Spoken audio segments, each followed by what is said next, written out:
So thank you for watching District 4, To the Point for Information and News. I'm your host, Alef.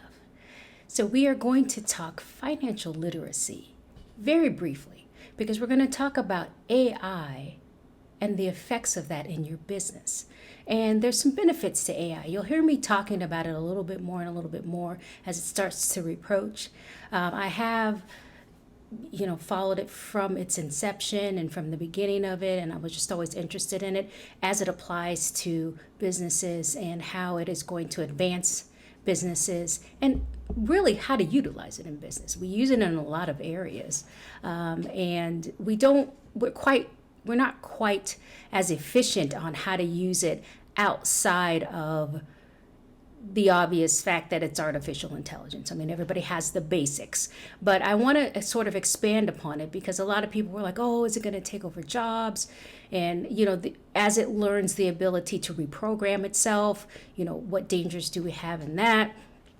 But we're going to just do like 5 top ways that AI can move your business forward, because whether you like it or not, it is progressing and people will use it in business. Now, some of you that are applying for jobs in certain areas will start to see artificial intelligence being, used for resumes. Now, I personally don't agree with this because your resume is not enough. It does not tell you if somebody's really qualified to do a job.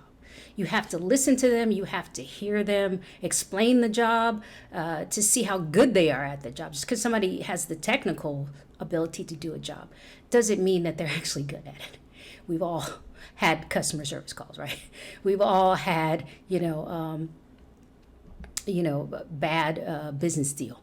So I don't agree with that because it's going to sift out a lot of those people that have transferable skills that will benefit the company, and then that innovativeness and that edge coming from another profession to help the company. So I'm not really big on AI for resumes, but that's what they're kind of using it for. So I give you some alternatives. Now, this is coming from a businessman who actually does business in Mexico, although he does it internationally. But I thought that the order of what he was saying was it was a good list to sort of narrow down the application field. Application meaning how to apply. Okay, so I borrowed this list from him, but I will expand upon it and maybe just add some stuff just to make it a little bit more user-friendly. I mean, the jargon-wise, you know how I do. I try to make sure everybody can understand it, no matter what level you're at, okay? So, having said that, let me do my old school notes. All right, so the first thing that we can talk about for AI is predictive analysis. Now, I say this in the sense of the analyzation of data from social media. Now, everybody's like, what? Why do we need AI for that? Because if you use AI's social media, it does get that data rapidly. It will allow for a very high qualified individual to use the data to create strategic plans. And we were already doing that, but the legwork it takes to do that amount of research and to do it across the board took time. But it also will, in the same time, simultaneously do it internationally. So you're cutting down not the job, but the time consumption of the job when you have something like data or a CEO or a CFO or someone that really needs a lot of numbers. It gives the people with adaptability more accuracy. Okay. And then it's efficiency management. Now, I don't mean this in a sense, I mean this in the sense of choosing good candidates. Now, people are doing this with the resumes, but I don't think it applies there. I think when you're looking at efficiency management and you want to use AI and get that data, you do it across the boards. So you go across, statistically speaking, against the jobs or the people in that job throughout companies. Then you can see the trend of the people that are successful in that job and what they're doing. Then you make a job description based on those qualities so you can attract the highest quality candidate. I don't think it makes sense to do the resume. First of all, people's resume is inflated. Oftentimes, people's resume use the terminology just to get past the AI. But I said earlier, and I'll say it again, especially if you're looking to promote someone, if you promote from within. Everybody with the CEOs and the department heads and CFOs always look like they're working. They're going to look like, they're doing something. They're going to have their friends or their, best working buds inflate numbers if they need to. But when you're doing it, goes down to the efficiency is also real time, then you can pay attention to who's rising in that job at that time. Because we've all had that boss that we're like, how the heck did you get your job? You're terrible. You're also not a good person.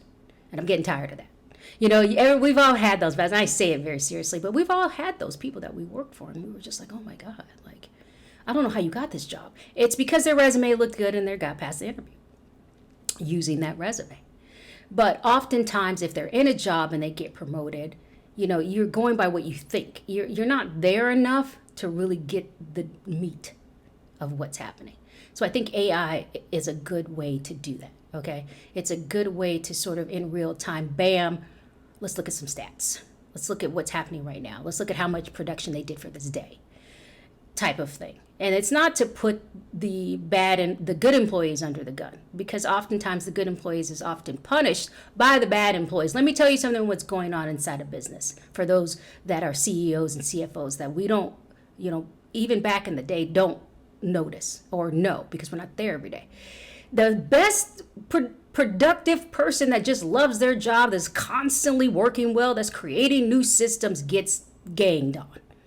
They get on that person. They're trying to slow that person down. They're trying to make sure their stats go down. They're trying to make sure that person doesn't look better than they do because maybe they're in a position of being over that person. And all of a sudden, the strongest candidate for the promotion gets moved or dismissed, missed over, or passed over. And this will help stop that.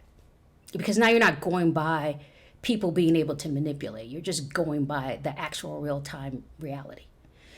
So that's another way. And then another one is contract customization. Everybody knows I went to law school. I am very big on contracts. It was my number one class. I was very good at it. And I love, if I have to do or read a contract, that we're able to get verbiage and clauses and fit them into what business deal we're doing at that time. And AI will allow you to get that jargon, to get that clause, to find that law that you can just kind of put in there very quickly and customize that contract at the time. Because sometimes even if you know the law, you're like, is this appropriate for this state? Let me think about, other aspects of this.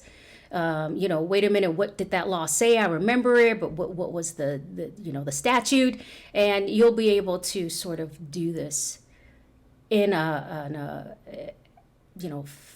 quickly, but also using sometimes unique jargon. One of the things I was good at, and have a tendency to still be good at, is creating jargon based on a law in real time. And I think AI can do this. There's a lot of people that do it. It's a unique skill, but it's also some people can do it. But if you have AI, then you can, a lot of people can do that in real time. Okay. And then accurate evaluations. I kind of touched on this a little bit, but we also want to make sure in the obvious sense that people can, if you have a technical writer, for example, we want to make sure that they're able to do good grammar and, adjust the writing. Technical writing is not just about grammar. It's also about sentence structures, which you have to be really good in English to do. So you want to be able to sort of get that quick sentence or that filler grant writing, same thing, sentence a lot faster. When you used to have something called Brown Book, everybody look in the Brown Book, or this is how you say it. Used to be a book also that a lot of grant writers would have, because we didn't have that sort of quick technology. So we had to kind of, it's almost like a weird sentence structure dictionary in a weird sort of a way that we had to go into. And with AI, you don't really have to do that. You can kind of pull up that jargon that you need that fits in that space to enhance what the grant writer has written. Okay. And then diversification of portfolios. I don't mean individual portfolios because we're talking about business. I mean, obviously, your institutional portfolio. Data and the expedient part of it, but also the ability to rewrite programs very fast. This is going to help with portfolio changes, institutionally speaking. You don't make fast changes in your portfolio, obviously, as an individual. But you do as a business, and you want to kind of stay ahead of the curve. And this diversification, being able to use AI within the institutional portfolio, may allow for you to stay a little bit more ahead, because you can follow your customized trend, right? For the things that you're lacking or needing to know before you put your money or invest the company's money into these investments. All right. Didn't want to take too long with this. Thank you so much for, make sure you like, comment, and subscribe. Make sure you take a look at my TikTok. Got a lot of things going on with that one. And look at some of my other videos. I do like to cover this type of subject. So you'll see another AI video that I have there. I'll actually put it down because people I can't find the video, put it in the description. I also have one on job trends and on the economy as it is affected by business.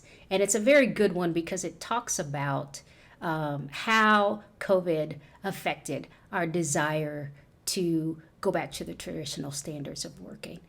And even though we were forced to go back, we couldn't do remote anymore because the president, because 47 said so, which is neither here nor there. But I'm just saying that's what the mandate was.